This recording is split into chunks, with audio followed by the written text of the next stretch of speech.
happy to introduce Yarmeer Steiner as our speaker today. If you were a member of this Columbus Rotary Club in the late 90s, you may recall that the announcement for the grand design of Easton Town Center was delivered at our meeting. We actually convened that day at COSI with members of the media present. It was very exciting, neat venture for Columbus. Easton Town Center celebrated its 20th anniversary in 2019. Our speaker today is Yarmeer Steiner, who is founder and chief executive officer of Steiner and Associates. This is the firm that was brought to Columbus to co-develop Easton Town Center, along with Georgetown Properties and L Brands. Steiner and Associates currently manages Easton Town Center. Mr. Steiner was born in Istanbul, Turkey, and was educated at the University of Toulouse in France, where he earned his master's degree in civil engineering and a postgraduate degree in business administration. With the groundbreaking Cocoa Walk in Miami, Florida in 1990, Steiner and Associates has introduced dining and entertainment uses into retail environments and has developed more than 7 million square feet of mixed-use real estate in Florida, Ohio, Wisconsin, Missouri, and Virginia. These projects represent some of the most iconic, innovative, and influential retail and mixed-use environments in the United States, and have significantly impacted the urban, social, and economic landscapes of their respective communities. Mr. Steiner is passionate about the special role that retail, dining, and entertainment play in urban planning and placemaking in pursuit of healthy and prosperous communities. Mr. Steiner has been highly active in civic and charitable organizations. A veteran of the French 11th Airborne Division, he has served as president of the French-American Chamber of Commerce in Houston, and is president of the Coconut Grove Chamber of Commerce in Florida. He's also served on numerous professional, charitable, and academic boards and is a member of the International Council of Shopping Centers and the Congress for New Urbanism. Most recently, he was chairman of the Columbus District Council of the Urban Land Institute. We thought there was no one better to provide us with insight into the retail experience in the age of COVID-19 and for the future. With everything changing so quickly, we'll hear today how retail can remain adaptive, responsive, and innovative. It is a pleasure to welcome Yarmeer Steiner as our speaker today at Columbus Rotary. Thank you. Thank you for the introduction. That's a long introduction. And thank you for having me. And I would like to, I wish I could be in Antigua. I don't know how that works, but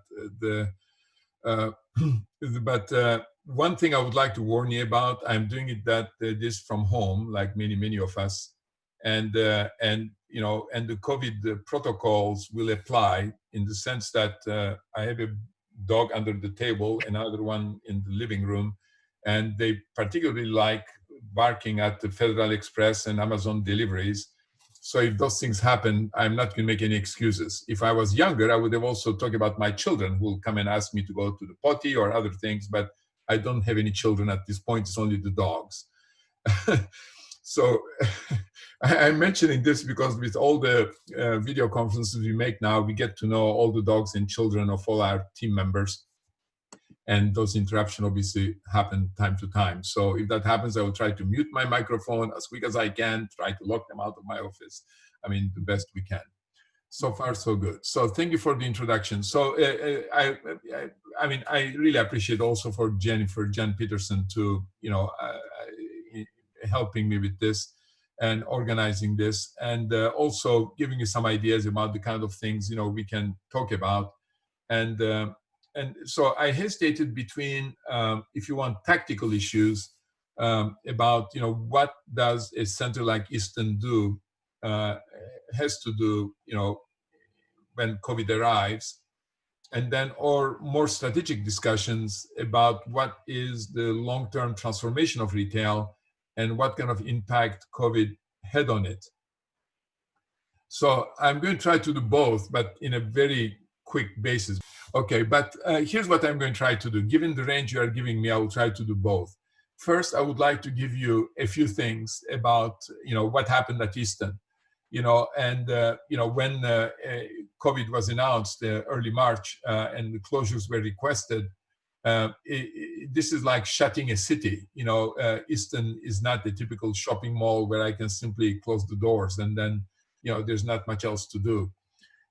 And so that required a massive amount of work, working with our retailers, working with everybody else.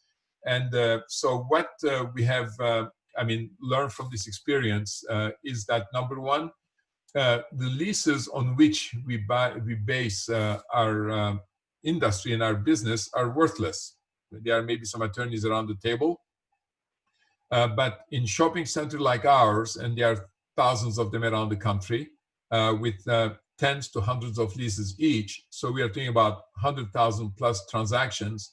We're all governed by legal documents that we drafted by both sides, signed by both sides, were violated without blinking an eye. I mean, basically, a tenant, 80% of the tenants said, sorry, I'm shut by the government, so I'm not paying rent. And it was as simple as that. So this is a major event if you think about it. I mean, we are a country of laws, right? A country, where those documents are the foundation of everything we do. And suddenly, they were basically negated. So we are in the process at Easton negotiating 80% of our leases, new amendments. I mean, attorneys will understand. We need to amend the leases to reflect the reality of what happened and how we are going to deal with it. But this has kind of confirmed, in a way, that a landlord and a tenant are really one. A tenant cannot be subjected to incredible, market forces without somehow the landlord suffering. And that has nothing to do with the creditworthiness of the tenant. It's more like what's happening in the state in which it operates, for example, in the city with the rules that they have. So that has been very different. And so you understand also that many of you businessmen here, I mean, most of you, that when you don't collect rents and 80% of your tenants default, unfortunately, your property taxes, your loan obligations to your lenders, as well as the operating costs, I mean, even a skeleton operating cost of a project don't stop. So the landlord finds itself in a very difficult position with, significant reduction in income and say maybe 80% reduction of income. Well, the expenses go down only by maybe 20%. So, I mean, there's a disconnect. So that has been the biggest challenge. And that basically required that we work very closely with our tenants and we understand their circumstances and see how we can help them operate. During that time, the businesses wanted to continue to operate because not everybody had to stop, were the essential businesses. We have grocery stores, we have Costco, we have Whole Foods, we have Trader Joe's. So those businesses needed to continue to operate, as well as many of our restaurants wanted to continue deliver or pick up and delivery kind of concepts.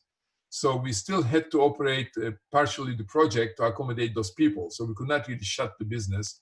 We need to operate, provide security, and work with them. And under Jen Peterson's leadership, we also used what we had as the resources for the community. And working with our restaurants, we delivered 4,000 meals to the first responders. So we delivered, 100 meals for the day shift and 100 meals for the night shift at OSU hospitals, at Mount Carmel. I mean, basically working with local hospitals, and would bring prepackaged meals, much better than what they could get in their cafeteria, because they were prepared by Cheesecake Factory, by J.D. Alexander, North Star Cafe, and so forth, packaged meals to them. And so our security people would deliver them to their places. So we tried to be responsive. And during the closure,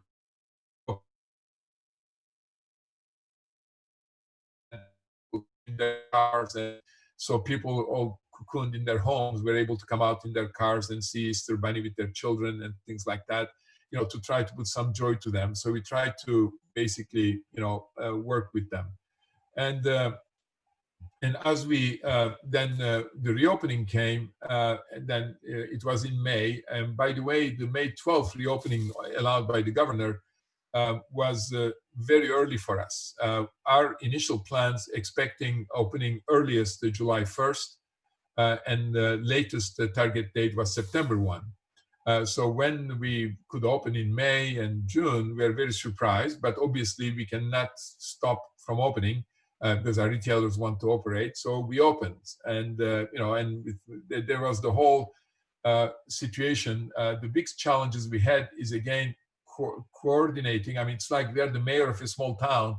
So what do we do? As some of you may know, when we opened, we required masks in all of Easton. So that would be requiring masks on the short north, for example, in Columbus, on the streets. And at the beginning, we were able to enforce it. Unfortunately, the governor did not support. I mean, they did a 180 degrees on the need to wear masks in enclosed spaces initially. So our retailers' employees were required to wear masks, but the visitors into the store were not required to wear masks, and that was a problem, And frankly, the lack of coordinated, firm leadership, that allows us to follow those rules, were not always existent. And so we are one of the few shopping centers with almost 40 security officers, so we are better equipped than many to enforce our rules. And if people do not follow those rules, we simply trespass them. And we have the right to do that. But that was very uncomfortable. It's like you hear that in the news when, Walmart has to enforce, mask wearing rules, their employees trying to enforce it. I mean, it's very difficult. You really want accompanying laws, so you enforce a law rather than establishing your private rules in operations. And then, when we opened, obviously, then we had also Black Lives Matter movement came on top of that. And so we had to also, deal with this and understand what is the role of a shopping center in situations like this. That means that do we have a position of our own? I mean, the convictions of the ownership be translated through the project, and the ownership is very diverse, so there's not a single opinion, or simply do we become an echo, of the community's perceptions. And that's the final angle we picked, and we tried to, through multiple events, in the project, our drive-in theaters playing, appropriate movies. I mean, you may have seen the art installations we did, sensitive to inclusion and diversity, and so forth. We tried to be echo of our community's concerns, and also line up our charitable resources to try to support similar causes. So, I mean, that has been kind of our adventure through this. And obviously, what are the things we have noticed that, I mean, since this is about the retail in a COVID, environment, is that, for example, the pickup and deliveries became a significant part of the restaurant's business. And when everything was closed, so we need to organize, about a dozen pickup locations around the project for people to be able to pick up food, from the restaurants. And even our retailers wanted to do the same thing as well. I mean, especially, the retailers who serve, essential, businesses. And I believe this is one of the changes we are going to see staying with us, where at least in the essential businesses, that is grocery store type businesses, we are going to find that pickup and delivery services are going to be here to stay. So, I mean, I can get into lots of little details, but that was kind of the preoccupation of a major shopping center owner during that period. I don't know if Jen is listening, but if she's listening, I'm sure she's thinking, well, he forgot to say this, he forgot to say that. I mean, lots of things, happened, through this period. But frankly, since Rotary Club is a club of business people, and the biggest challenge was the financial one, when basically you have a massive default of your income sources, and then dealing with lenders, to find the counterpart of that. And we are really a perfect example of that, because we had three lenders, a CMBS, a life company, and then a commercial lender. So the whole gamut. So we had to work with that. That was the first preoccupation. Then it was operating the center, under quarantine, that is put in hibernation. Well, we have some businesses open, some businesses closed, and we need to make sure the place was safe and secure. And then reopening it and to try to contribute to the well-being of our community. I mean, even during the quarantine, with our food services, doing activities for the children, and now, with our strolling musicians and I mean, we have our hero, who basically, tells you, just wear your mask, just do it, and, try to contribute the best we can to, community's well-being. So that has been basically what Easton has done. Now, if we want to elevate the conversation to a higher level, and say, what is the impact of COVID in our industry, in the business, in the retail work? What's the future looks like? One thing I will tell you, I don't think COVID created any new trend. COVID has been simply an accelerator of trends. That means that things were happening before and things we're expecting to see happen over the next 5-6 years. Now the same levels will be achieved maybe in 2-3 years instead. For example, issues like food delivery and so forth, was already happening. I mean, we're ordering food from Kroger or Myers, before COVID. And now we order more of it during COVID. And I think more people discovered the convenience of it. And then more people are going to use it going forward. So that's simply an acceleration of something that was already happening. And also the other things are happening as well, like, for example, the online shopping. The online shopping increased drastically, and it's going to be here to stay. But online shopping was accelerating before, so nothing really new. It's just more of it is going to happen a little bit faster. But also what's interesting is, online shopping, like say Amazon, used to be a price leader when they started 10 years ago.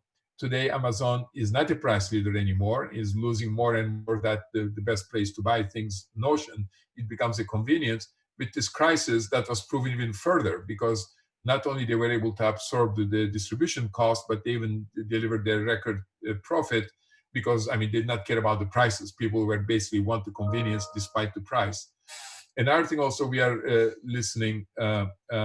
we are seeing is that the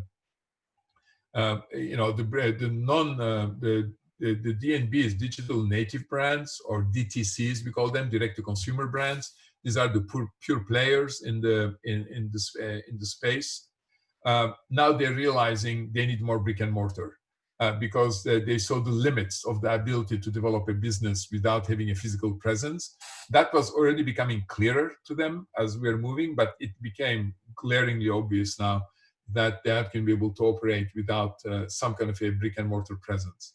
So in general, I'm giving you those quick examples about saying that the crisis, or the COVID crisis, has been an accelerator of the prior trends that were already out there.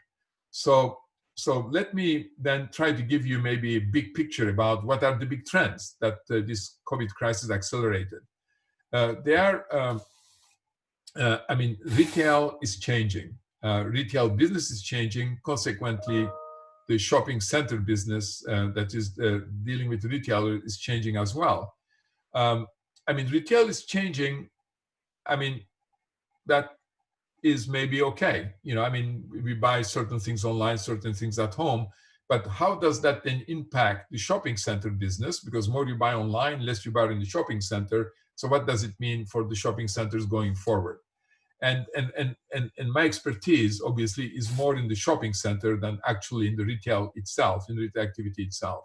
So what are the fundamental trends shaping retail in our country? There are three things I'm going to mention. One is the internet, the technology. The second thing is income distribution. And the third thing is societal generational changes. If you read the press, everyday press, people will think that what is hitting the shopping center is the online business. That is what is really transforming everything, which is absolutely false. This is maybe less than a third of the problem the retail industry is facing for the change. The 2/3 of the cause of those change, if it was only the internet, retail would continue exactly the way it's continuing right now. It doesn't make any difference. The problem we are having has to do with income distribution, redistribution in America, and also it has to do with the generational changes, basically societal changes that the new generations are looking for. So let me start with the the changes, the new generations. There are two things which are important that we believe is very important in acknowledging. One is environmental or sustainability sensitivities. That is, the new generation, and the society as a whole is very concerned about the environmental impact of any activity, including that of retail. So today, the brands that are the brands of the future, even brands like H&M, for example, made a commitment to move to sustainable cotton. Sustainable cotton is paying, decent wages in Pakistan and other places, but then also a sustainable way of, for example, using water, because cotton is a water-thirsty plant. So now there are retailers who are basically exploring how to get sustainable cotton in the way they make their clothes. Or you look at someone like Levi's who makes jeans. As you know, the coloring process for the jean, the blue jean, requires lots of water. And for example, Levi's is one of the companies who totally changed their methods and reduced their water consumption by almost 90%, still giving you the same jeans. So this kind of issues are concerning our young generations. Like if you go and buy a cup of coffee at Starbucks, what happens to the cup? Well, is it recyclable instead of styrofoam? Okay, that's first conversation. But then is recyclable good enough? Because half the recyclable, especially in Central Ohio, goes to dumpsters, to the landfill anyway, so nobody's recycling anything.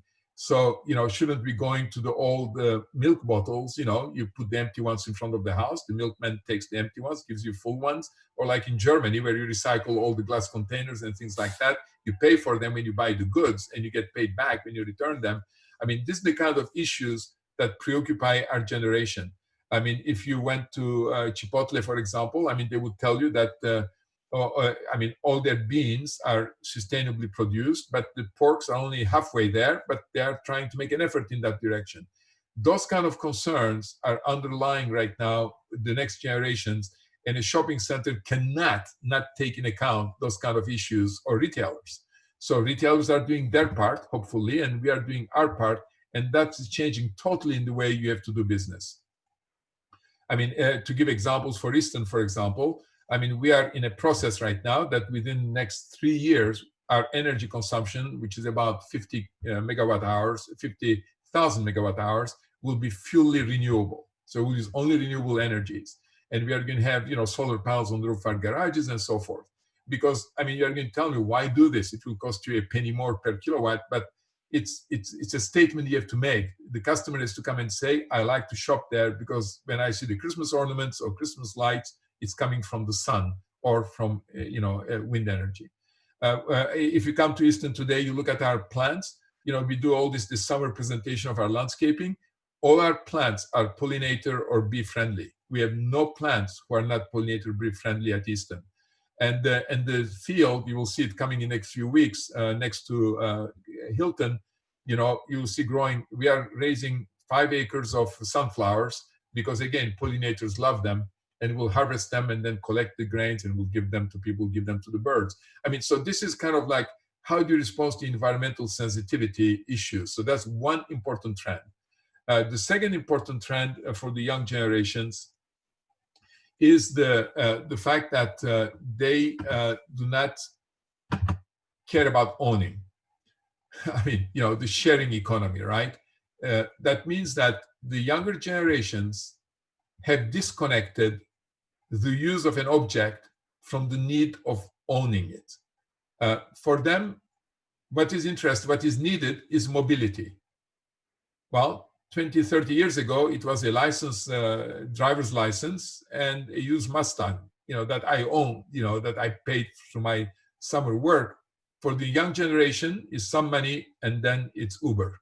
Because I get the same mobility, I don't have to worry about owning a car and figuring out all that stuff, etc. So the notion of ownership going away, and they are interested in the experiences that come from those things. I mean, I say that I had a boat in Buckeye Lake, and I want to give to my son who lives in Wisconsin, and he concluded that it was cheaper for him to rent a boat when he needed it than having to worry about the boat and store it and operate it and things like that. I mean, this notion of, we want the experience and not the ownership is very, very important. So suddenly, the retail experience has to become very experiential. I mean, it's not about acquiring the good, because if the online ordering can happen much faster, I'm perfectly all right with that. I will order online. Now, if the experience of buying it's much more interesting, then I'll go and experience and buy it, in the place I get the experience. So these are generational changes who are impacting retail and killing certain brands and starting new brands, and where we are going. The second area I want to mention is the income distribution. And the income distribution is very important to understand. I mean, it's tough to do that. I should have, put something on a screen here. But the important thing is that, sorry, this is my, so the income distribution is very important. After the Second World War, until Reagan, during the 35-year period, if you go to the IRS and you take all the American tax returns, the top 10% tax returns declared 30% of the total income. So the bottom 90% of the Americans declared 70% of the total income from after the war to about Reagan. And the bottom 90% of the Americans, and I mean, you all are on the top 10%, I'm almost certain, but the bottom 90% of the Americans are the ones who live paycheck to paycheck. They spend most of their dollars. So, they basically spend their money beginning to end. And in today, starting 1980, there's a slide.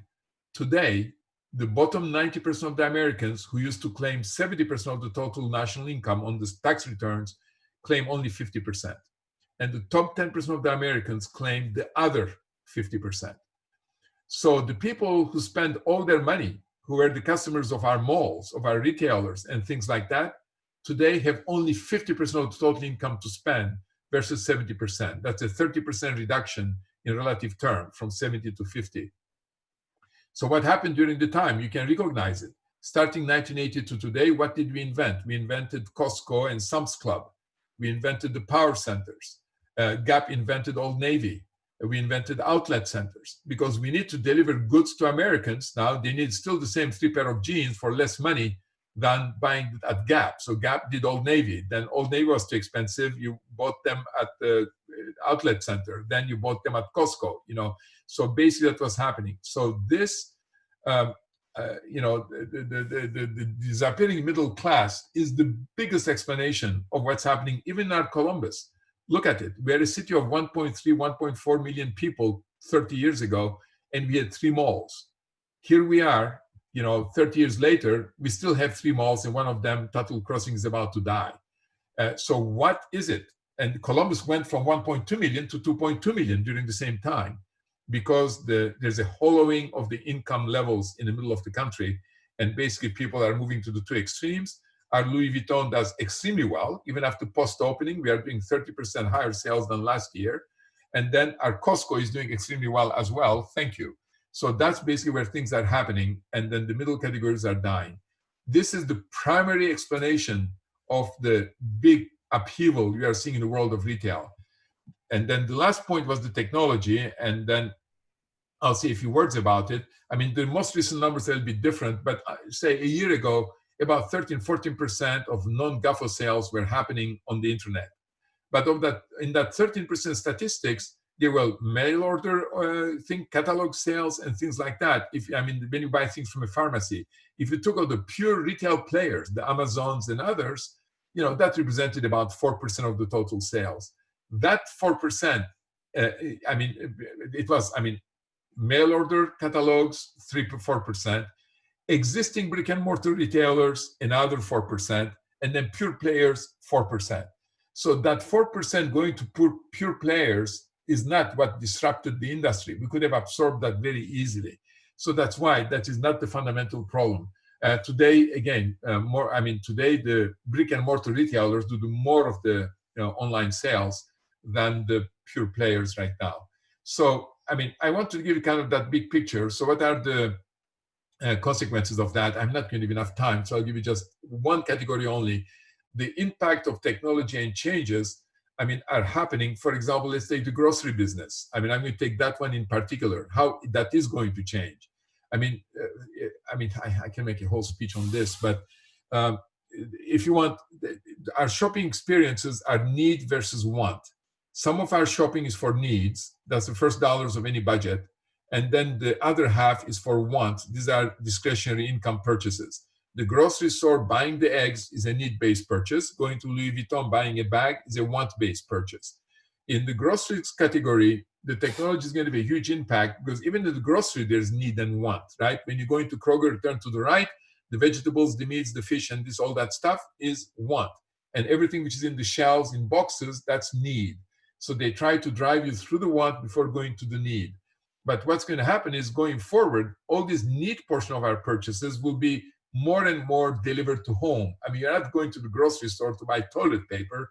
I mean, you can get that delivered, and even the cereal you eat every day, you can get it delivered. So need-based transactions are going to be more and more delivered or picked up.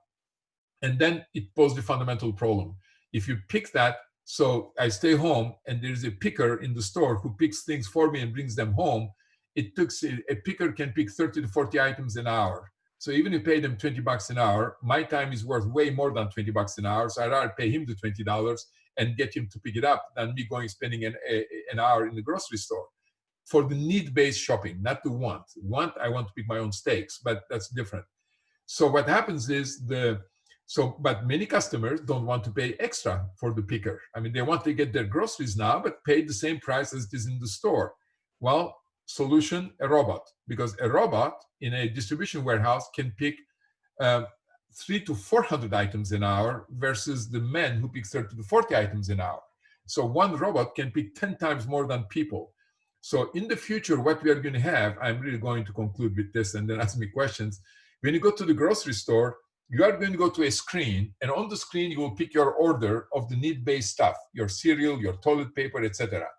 And then you will go to the want-based side of the store, pick your steak, and then pick your cheeses, and do your own kind of thing. And by the time you are finished, those boxes will be ready to pick up because a robot would have then picked up those things probably on the second level of the grocery store, in the shelves, and give them to you. If I order them from home, it will be the same thing. So the supply chain of need-based goods will happen at the distribution warehouse, automated vehicles, bringing them to automated delivery warehouses behind Kroger. Automatic robots will then put them in the shelves, and then automatic machines pick them from the shelf, put them in boxes for you to pick up or deliver to your house. So the grocery store business will entirely change over the long term, basically having a want-based portion, which will be entirely oriented toward, the discretionary spending merchandise, and then a need-based portion, which will be a warehouse. And sometime, and that's a longer conversation, but you can debate. I mean, can you have 4 need-based warehouse in Columbus rather than having, 42 Kroger stores? And yes and no. I mean, there's many explanations to it. But so, I mean, that's one of the changes that you're going to see happening here with the technology. I'm going to stop here. I mean, it's 41 to give you some time for questions and answers. I covered lots of areas and ranges of, subjects. So that was very good, Yaromir. We appreciate it. I'll ask a question. Yaromir, good to see you. Don DePero. Interesting the timing of you speaking this week. This happens to be the week of the retail summit that we produced with Franklin County and Big Lots and others. It's Thursday and Friday. It's a virtual event this year. You were integral in helping us out for several years on our retail summit. So we've got generational change because our children are shopping much differently than we do. In fact, during COVID, I made my first Amazon purchase for personal hygiene products, and it was interesting. And it came over several shipments over a couple of days. And it spoils you a little getting your stuff delivered to the house, to your door, and it's cheaper for the most part. Why do you think shopping malls and Easton really as a consumer experience will survive and possibly even prosper, where we're seeing a relatively new mall like Tuttle Crossing, as you mentioned, I mean, shrivel up? There are very few cars in that parking lot every day? Do you think the experiential buy, as you discussed, and do you think boutique retailers stand to do better as we move forward? Oh, this is not a simple question, but I mean, like they say, that's a good question. When you hear that, that means a tough question. The Easton is trying to mimic the urban fabric of the past, and the regional malls. I mean, I have a whole presentation on that, where a creation of the 1960s, 70s, which was a mistake of urban planning mistake. And single-use projects. I mean, it's a long story here, but I mean, again, after the war, 2 or 3 things happened which encouraged us to create malls. One was the Eisenhower Freeway Act. The building of the freeways were supposed to connect cities to fight the Russians, because he saw that during the war in Germany. And then we allowed those freeways to go beyond the loops and come to the heart of the city, making it easy for people to get in and out. So that was one. The second thing that happened in America is the FHA. When for the veterans, when the loans were put in place for housing after the Second World War, those were only available for new houses. So you could, as a veteran, you could put a few $100s down and basically borrow and buy a house. But if you are living downtown and you want to remodel your kitchen, for a fraction of the cost of buying a new house, there was no loans available to remodel your kitchen or your house. So it was easy to go in the suburbs and to buy things. And the last thing started in Ohio, is the introduction of zoning. Zoning was introduced in Euclid, up northeast. And in 1920s, it was first time uses were separated in urban planning. And because until then, the plans were done like what Pierre L'Enfant in New York, it's basically in Washington. So there were planners who planned the cities. In Euclid, in 1920s, they created zoning, separating the use into little boxes, industrial, residential, etc. Was challenged all the way to the Supreme Court. The developers lost. Supreme Court said that was the socialist time in America. And basically they said, the common good prevails above property rights, and, zoning is good. What happened is then we had the economic recession in the 1920s, then we had the depression, and then we had the war. So for 20 years, the fact that you could zone a city was irrelevant. But after the war, when there's a pent-up demand for housing, people wanted homes and neighborhoods and hospitals and offices, zoning was an incredibly easy planning tool. Long Island, divide them into pieces, you give that to a residential developer and so forth. And then we created those very separated uses. So after the war in America, no more downtowns were created. In fact, the ones we had started dying. And because no mixed use was allowed. I mean, you either owned land was for office, or it was for residential, or it was for something else, but you could never get them together in a livable environment. So those 3 things created basically the suburbanization of America and the creation of regional mall, single use, retail use properties, by themselves, which is an aberration. In the history of humankind of urban planning, there's never been single-use environments like this over long term. So, but, it's like the homes in Long Island. So, I mean, America exploded. There was a need for buying goods, and a mall provided an air-conditioned, clean environments. Our mothers would put their high-heel shoes and makeup to go to a mall. It was a big deal and so forth. That was then. And then, so what happened is years later, I mean, there's a new trend started, and I can explain why as well. But anyway, so people try to think like we do and try to create these environments. About 20 years ago, they are mixed use. There's retail, there's hotels, there's offices, there's apartments, all together in those environments. And those are much more organic environments and more responsive to the needs of the coming generations. So all the concepts were like mall. I mean, Tuttle Crossing, I mean, that's not a publicly, I know it's recorded, but might last a few years. The city of Dublin will have to make decisions about, okay, so now we have a big piece of land, very accessible, what do we do? And probably it's going to be a mixed use environment, it's going to be maybe a competitor to Bridge Park, to create a mixed use kind of a, urban kind of setting. That's what the future is. At Easton, although we say we are mixed use, we were light years ahead of everyone, 20-some years, 25 years ago when we invented Easton. But today we are behind. I mean, our next effort is how do we make Easton into a neighborhood? That is, how do we make sure that Easton is a neighborhood. You know, if you say, for example, today, where's your home? I live at the Polaris. People look at you funny. If you say I live at Short North, oh, that's cool. You know, so, or even, you know, the East Side and things like that. So how can I do so that when you say I live at Easton, it has a good vibration? So, I mean, what does it mean? I mean, that's another long conversation.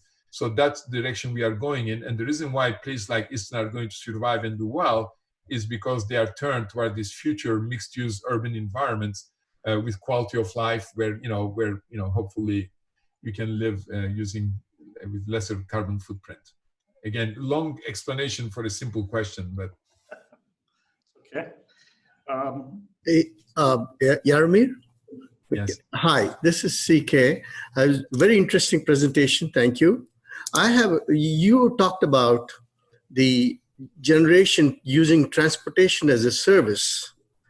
So there are even predictions about parking garages and parking lots will not be as necessary as it exists right now. Do you foresee repurposing these areas? Yeah, you guys are asking me very fundamental questions. You know, I mean, if we had plenty of time, we can speak about those things for, I mean, already what Don brought up, what you are bringing up, I mean, my presentation, we could have taken 3 hours. So, what about automated vehicles and what the consequences are going to be? I mean, shared uses as well as, automated, driverless vehicles. The first idea is, we have designed Easton, and that's good urban planning allows that, to be very modular, that you can take a parking lot, build a garage on it, or you can take a garage, demolish it, and do something else on it. So the whole world doesn't collapse if one of those have to be converted. We looked into initially, because we built a couple of garages recently, if they can be designed to be convertible, because that's the thinking. It's very difficult to do that. I mean, there are some examples in Miami Beach, etc. They are cool, but they are not financially very feasible for 2 reasons. I don't know if you realize, but there are 3 things you need to do. You need more clear height. A garage goes 11 foot floor to floor. For anything else, you need to go, 12, 13, 14. So it gets taller. The second thing is you cannot have slopes. So all the ramps have to be outside the garage. So you have flat floors, which is not always easy. And the third thing is, I don't know if you realize, but the garage is the flimsiest of all structures. I mean, the live loads in a parking garage are 30 pounds per square foot. In a house, it's 110. It's like 3-4 times more than that. So in order to build a garage to be able to take apartments, offices, any other use, requires that you structurally make it 3 times stronger than what it is right now. So all those things make that is not really very efficient. So the compromise we did at Easton, I mean, I know it sounds like exotic.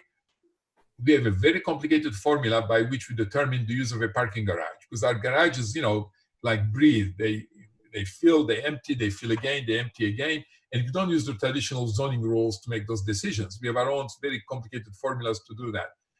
On those recent garages, we cut those numbers by 15% arbitrarily. We say we'll make them smaller because we believe there's going to be less use of people's individual cars. I mean, so that was our reaction. I'm giving a very narrow answer to it. I mean, to your question, there's obviously much bigger issues. What happens with autonomous vehicles? I mean, how do they park? I mean, there's kind of other conversations too, but I mean. Thank you. Thanks, Yaromir. So there's a couple of questions about, are there good books or reading materials that come to mind that would examine the history of retail and the economic impact through the generations? Are there things that you read or have read that you would recommend to our Rotary members? I mean, I would recommend you on a bigger scale. There are 2 books I would recommend. It's not about retail specifically. I mean, I would be, please reach me. I mean, my email is available. You can contact me. I can give you very specific books. If you are interested about the history of the department store in America, yes. I mean, it's romantic. It's interesting. But if you want fundamental data, one book, there are 2 books by the same authors called Generations. And that one is called The Fourth Turning, Generation and the Fourth Turning. That's a book who says basically that the generations, the baby boomers, the Gen X, Gen Y, etc., there are 4 types. And since the 1600s in America, they keep rotating. It's always the same cycle. And we are coming at a time of upheaval again, based on those books. And because, every time a baby boomers kind of pass the baton, like we are right now, my generation is doing that, it has been periods of instability, like the American Revolution, 76, 8 years later, Civil War, 1865, for 8 years later, 1945, the Second World War. And we are getting into 2020 is the same 8-year rotation. So that's an interesting book to read, which then gives you really the reaction of the generations. I mean, in every area, even sexual pudor, how, you have Victorian sexuality, and then you have the 1920 sexuality. I mean, even those are cycles. I mean, we feel there is lots of, liberty right now, but you will see how it's going to get tighter again. I mean, these are all cycles. And that is good to understand that, but then you understand what retailers have to do to be responsive. And the second book I would recommend is The Capital in the 21st Century. It's a kind of play on words by a French author, Thomas Piketty. And because Das Kapital was Karl Marx's book, obviously. So he made a book, he called it The Capital on the 21st Century. So it's kind of an echo to it, where he shows in this book, which is heavy reading, if you can go on Amazon, buy the 20-page Cliff Notes version of it. It was typical French. I mean, the guy is 700 pages, 200 pages of footnotes. So, I mean, your head will spin. But the point is that when the income inequality reaches certain thresholds, there's always explosive events, like the French Revolution, the Second World War, what happened in Russia, what happened in Germany, the Weimar Republic, and so forth. So if you're interested, that are also an interesting reading, because it shows the income inequalities might have an impact on retail, but they will have even a bigger impact at the society level as well, in the coming years. So, I mean, in a way, I sound like a doomsday prophet, because the two books I'm recommending you, both are intersecting in the 2020s for time of upheaval, and maybe Black Lives Matter and the pandemic is the upheaval we needed to kind of reinvent the world. I don't know, but these are interesting readings for me. Very good. Ken Ackerman, you going to try again? Yes, please. Mr. Steiner, are you seeing the conversion of idle retail space into fulfillment centers? I know that I've read this is happening. Do you see it? That's a good comment. Yes, there have been articles in the press, I mean, even close to us in Polaris, where the owner indicated that there would be some conversion of the back of the buildings into basically fulfillment centers, acting like a distribution warehouse. There's two conversations here. The first conversation is, will the distribution become more fragmented? That instead of this giant Amazon warehouse, have multiple warehouses serving people? The answer to that, I believe, is yes. And a great example of that is Target. Target today, 70% of their fulfillment happens from their stores. So when you order at Target.com, only 30% come from central warehouses, 70% comes from their stores. They believe that proximity to the customer, that's a good method. And there are many retailers trying to emulate them to get to that thing. So if you take that idea, which is the same idea as the grocery store I was talking to you about, right? Should we have a giant, warehouse selling cereals, that they deliver from the warehouse, or should we have the cereals in the stores closer to your home from which they get delivered? So I think we are going to see, in my opinion, a distribution of that. That centralization is not going to work for everything. On the other hand, though, is a mall the perfect vehicle to do that? I mean, I don't think so, because a warehouse, I mean, even an industrial warehouse, I mean, might be $20 a square foot rent or something like this. An old warehouse, I mean, the one Pizzuti builds used to be $5 warehouses per square foot. A shopping center, I mean, my top tenants pay way over $100 a square foot. I mean, so take a shopping center and turn it into a distribution warehouse. I mean, as a desperate solution at the end, yeah, it's possible. But I mean, over the long term, I think that we are going to have maybe, I mean, instead of having these giant Amazons, giant buildings, there will be maybe smaller versions of them distributed in the neighborhoods. But I don't think a mall is the long-term ideal for that. Right. Well, Mr. Steiner, really want to appreciate your time today. Wanted to thank you. Wanted to thank Jen and Kathleen for setting this up. And we'll get you back on maybe in another year or two, and we'll see what's happened post-COVID. Okay. So thanks again. Next week, our program will feature iHeartMedia's Tom McConnell, Chris Foley, and they're going to be discussing reopening Ohio businesses. We are adjourned.